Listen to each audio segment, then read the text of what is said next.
Hello, everybody. Just wanted to respond to a few requests that some of you have made for additional clarification about the assignment.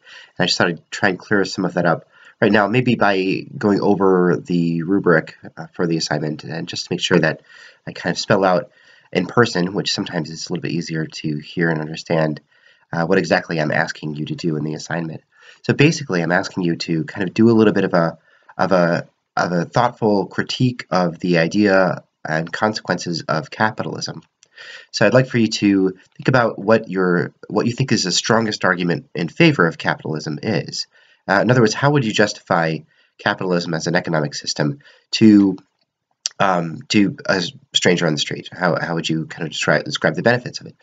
Then again, how would you describe some of the negative consequences of capitalism or the negative principles that might be included in capitalism? What would be the strongest argument against capitalism? And then discuss what you think should be the limits of capitalism, if you do think that there should be limits. Maybe you think there shouldn't be limits. Maybe you think that there should be extreme limits to capitalism. Describe that and hash that out. Now, as you do that, I'm asking that you include a few elements of the course materials that we have been going over so far. So I'd love for you to make reference to and discuss at least two moral theories. Now, when we're talking about moral theories, this is the first itemized bit that appears on in the rubric. The moral theories are primarily the material from week 2. We went over different ways of understanding what is good and what is bad. For example, there's the famous utilitarian model that determines what is good or bad depending on the consequences and whether it benefits everybody considered or most people considered.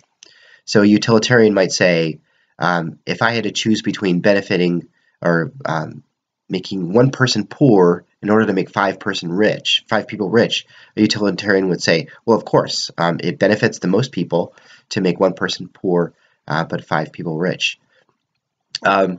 Now, of course, other utilitarians would say, well, that if we adopt utilitarian principles, that means that we should level the playing field as much as possible. That way, everybody will have a similar amount of resources, and that starts to sound a lot like socialism or even communism when you would adopt that kind of economic system.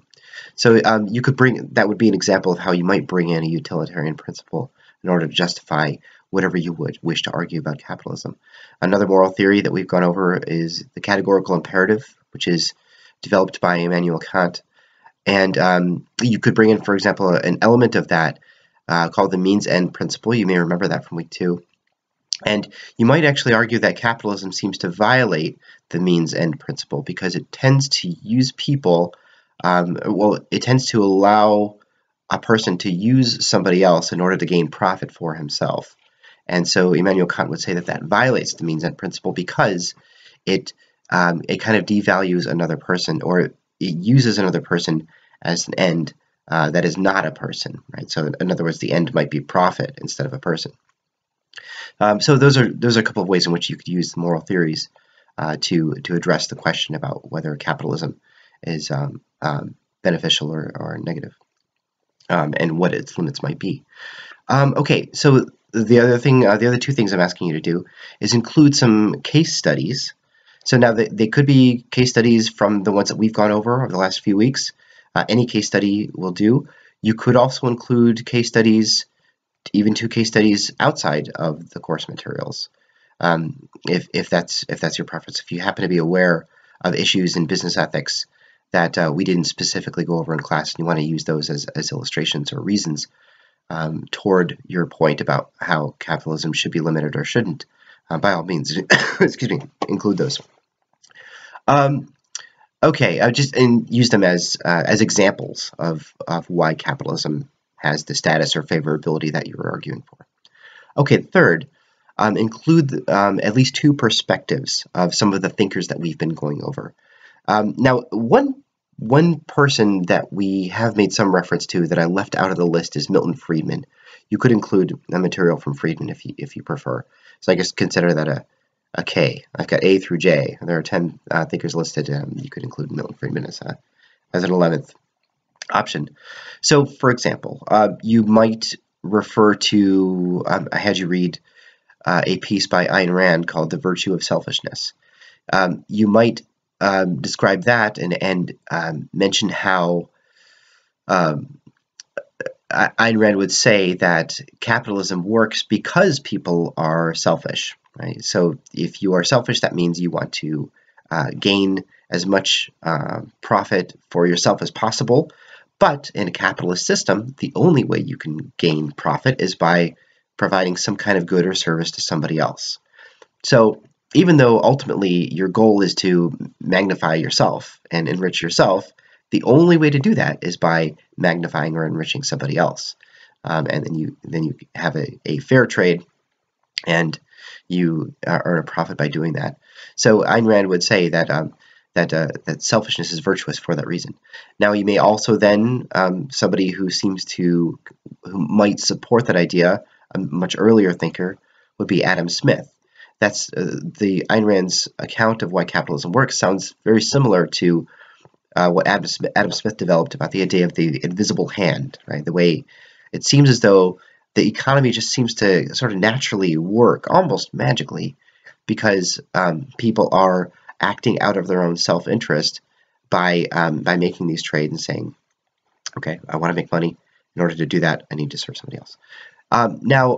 You could then, or you could include as a counterpoint the thought of, for example, Karl Marx, who would say that you might say it might look on its face like people who are making even trades, it's all very fair and balanced and so forth. But Marx noticed that there are some people who have a great amount of wealth, some people who even begin with a great amount of wealth because they inherited it or they happen to get lucky by acquiring some kind of property. And those people are at a dramatic advantage over those who don't quite have as much.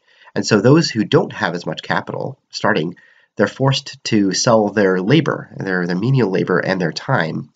And so they have to do all the grunt work for the people who already own all the capital and who will say, okay, I'll hire you, I'll pay you $5 an hour, and you will produce the goods that I want to sell to somebody else, and I'm making this massive profit while I'm paying you, pennies basically.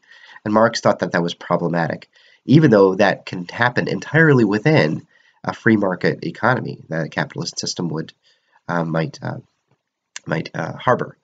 So anyway, those are just some examples of how you could use some of the actual thinkers, develop their ideas. Now notice I'm going to be grading the assignment based on whether you're just making a passing reference to these moral theories or these case studies or these thinkers versus whether you are actually going ahead and discussing them and kind of demonstrating that you have some degree of understanding of what they are, and then also that you are including them in your overall argument about whether and how capitalism should be limited.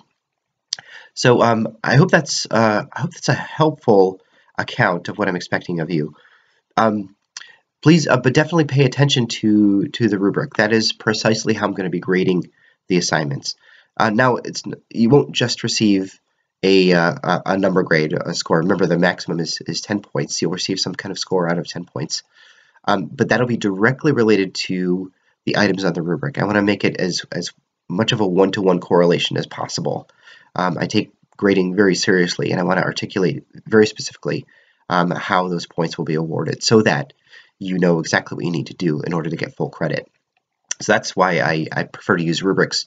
Seems to me like the most straightforward way possible to deliver an assignment and also to grade an assignment. I think it's also the fairest to the students as well. So that's how I'm going to be grading it. I'll be giving it a number grade.